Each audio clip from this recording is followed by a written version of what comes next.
Yes, you read that correctly. I got a salmon sperm facial in Korea. If you know, you know. So last month, whilst on a brand trip to South Korea, I partook in a number of beauty treatments, one of which was the infamous salmon sperm facial, which is touted as giving you that amazing glass skin, that luminous skin that Koreans are known for. Now, let me tell you something about Koreans that you probably already knew, but if you don't know, now you know. They are about that life when it comes to skincare and aesthetics. They take things to the next level. As a matter of fact, South Korea is one of the top choices around the world for beauty tourism. People are flocking from all over the world to go to South Korea to get some of these skin treatments. As a matter of fact, it's not out of the norm to see somebody all bandaged up straight off the operating table, because actually one time we were on a, walking around with the group and whatnot, I looked over my shoulder, I saw a lady with, she had like the thing on her chin, holding up her chin and like the helmet thing. I was like, oh,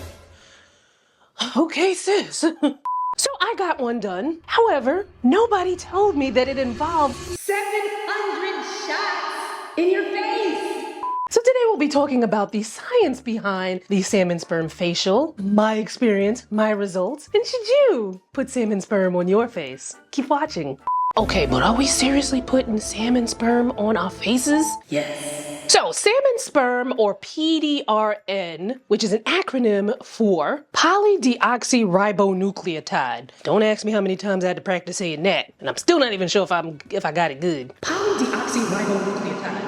So salmon DNA is considered to be quite close to human DNA. So products that contain this PDRN are helping to rejuvenate the skin amongst a bunch of other things. So the salmon sperm, it can help to improve skin texture, elasticity, hydration. It can also help with things like fine lines and wrinkles, acne scars, dark circles, etc. Now you might be like, why in the hell is it the salmon sperm? Well, so this similarity is leveraged when used in skincare products and procedures like the salmon sperm facial. Now, mind you, PDRN can be found in topical skincare products like your moisturizers, your serums, etc. But it can also be injected deeper into the skin's layers where it can do a lot more.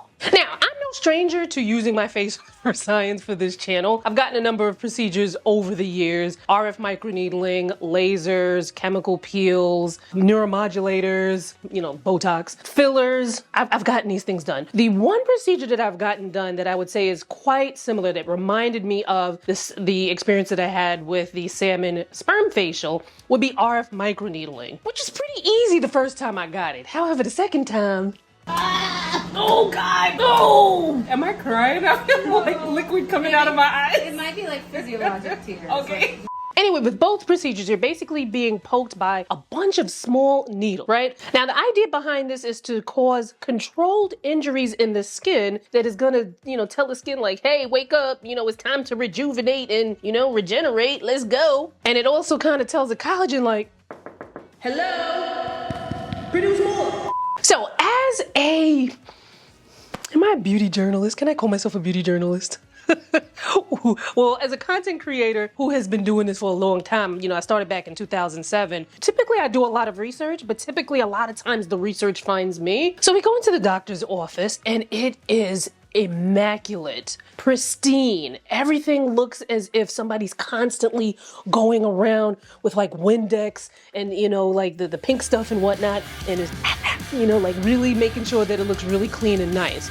Now, the thing is, when you go to Korea, there are so many places like this, and it's kind of hard to figure out, like, okay, where should I go? Who, da-da-da-da-da. So I love that they have these beauty concierge services. So we work with Seoul Cosmetic Surgery, which is a beauty tourism concierge service where they basically find the best treatment clinics for you based on whatever treatments that it is that you need. Now, obviously, you want to make sure that you do your own research beforehand and after, but at least it's like a springboard. So because it can feel so intimidating trying to figure out like, okay, where should I go? This person on TikTok went here, this person on TikTok went there. I'm so confused. So a service like Seoul Cosmetic Surgery is going to be quite helpful because they'll be able to, be like, all right, instead of making it like this, we make it like this. And we worked with Mona, a beautiful, beautiful woman who is head of their marketing, and she made us feel at ease. She set us up with this place, and it was time for us to get our treatments. So again, even from my first impressions of the place being so squeaky squeaky clean and so beautiful inside. When you go in the back to get the treatments done, it's like a well-oiled machine. We went in the back, they prepped us for the facials. Oh my God, I have never felt so pampered before in my life. So like she's,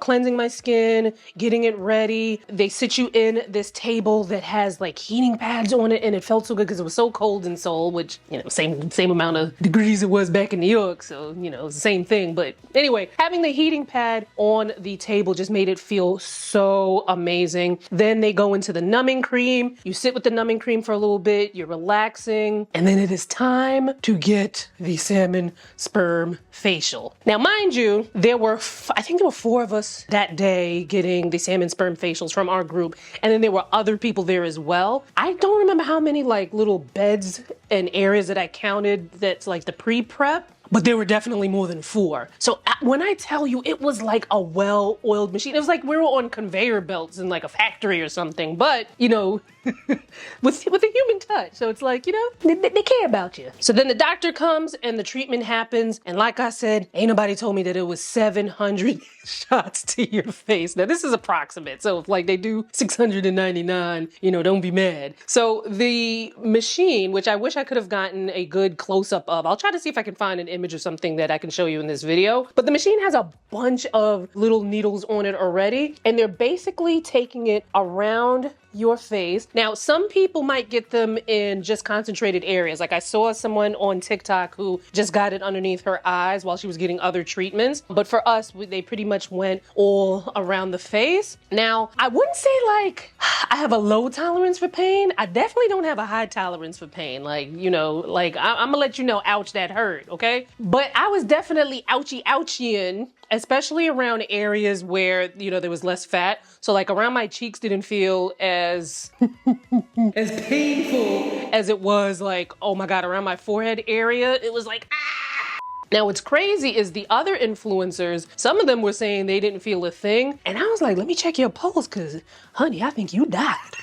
Even with the numbing cream, I felt everything, which means that, oh my God, what would I have felt without the numbing cream? To me, it kind of felt like Cat Williams, who's, my tuxedo cat. It felt like he was clawing into my skin. So like, imagine like cat nails. And this is like weeks after I've trimmed his nails and they've outgrown, so they're like really sharp. It's like, imagine that like in your skin. Thankfully, it doesn't last very long, but I felt it. It wasn't as painful as when I first got, the second time I got RF microneedling, but I felt that. So people like this treatment because there's very little downtime. You might notice some itchiness, there might be some bumps, you might have some redness, but I think especially from a lot of the videos that I've seen, a lot of that tends to subside over a couple of hours, over a couple of days. But obviously everybody's different. I had some bumps on my face that I would say lasted maybe like 4 or 5 days before, they started to go away. They do say it can take up to 3 weeks to start to see your results. I've seen videos where people are like, oh my God, within like a few days or the same day they saw results. And I'm like, that wasn't me. I didn't experience that. So the type of salmon sperm that they put in my face is from a company called Rejurin. Now, Rejurin is a company that sells products that are available in the US. They have topical skincare products that contain the PDRN, aka salmon sperm, salmon DNA. However, the actual injectable is not yet FDA approved. And that doesn't mean that, it's bad, because the FDA be on the slow bop, and as if we have an FDA left after this. Ugh. So I went on TikTok because I wanted to see like what the other girlies were experiencing when they got it. And a lot of people tend to do Rejurin, the brand that does the salmon DNA. They tend to do it with other treatments. Like it was very hard for me to find. As a matter of fact, I don't even think I've found anyone yet who just got the Rejurin treatment. And if I did, it was somebody who was on the trip with me.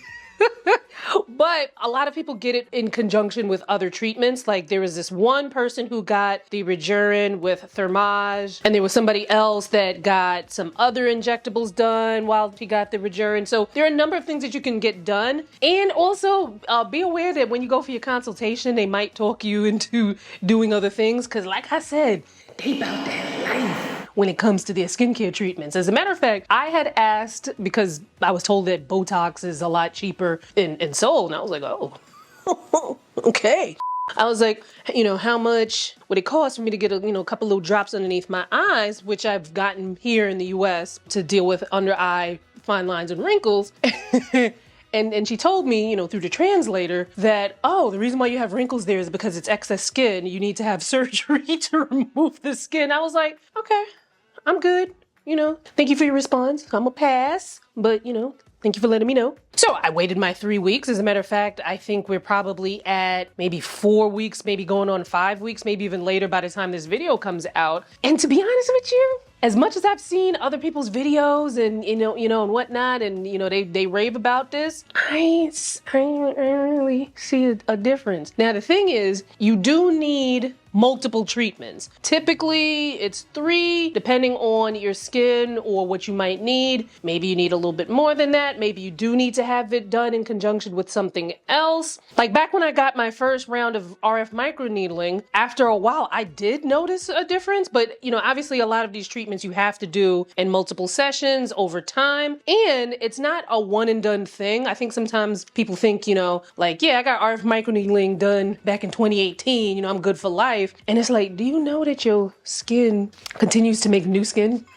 And then all the things with aging, kind of happens to our skin, which is why you need to do certain treatments over and over again. Like not even a facelift is something that is permanent. Like after 10, 15 years, gravity takes its course, things happen. Now, I do wonder if the reason why I didn't see any kind of I wasn't really seeing much of anything because my skin has just been going through it this winter. I think she got spoiled by the milder winters that we had in 2022 and 2023 because this 2024 winter, some of these winter days reminded me of back in the 90s when I was trooping to school back in the day. Ooh, this is the coldest winter ever. So maybe that's it. Perhaps, I do need to go in for multiple treatments, but as I mentioned, Regerin is something that's not available in the US. And although I've, in my mind, have been traveling to many places in Asia, through people's YouTube vlogs, I'm not actually going back to Korea anytime in the foreseeable future. However, I do have some things that I want to do now because recently I've been noticing my skin doing some things that I'm like, she ain't never did this before. And, I'm 43, I'll be 44 in August. And in your 40s, the changes in the skin can be fast. One day you good, the next it's like, what the hell happened to my face? So I think the next step for me, obviously I'm gonna go to my dermatologist and be like, girl, fix me up. What I need? But I'm anticipating, I would love to explore RF microneedling again. I did go to an event where the brand that makes Morpheus 8 had a live demo. And they were giving someone the RF microneedling treatment while my dermatologist and a plastic surgeon were, presenting. And you could hear the machine going, but the person was just sitting there like... So apparently it's a lot less involved than the type of machine that was used on me before. So I'll go back and get that. Let me know if you guys want to talk more about skin treatments, beyond topical skincare and what the difference is between topical skincare and some of these treatments. Let me know if you want to hear more topics about that. We'll talk about it. But in the meantime, if you were like, well, girl, how was the RF microneedling the first 2 times you did it? Click on this playlist here, or if I forgot to make the playlist, there'll be one video here and then one video here. Whichever one you choose, I'll see you there.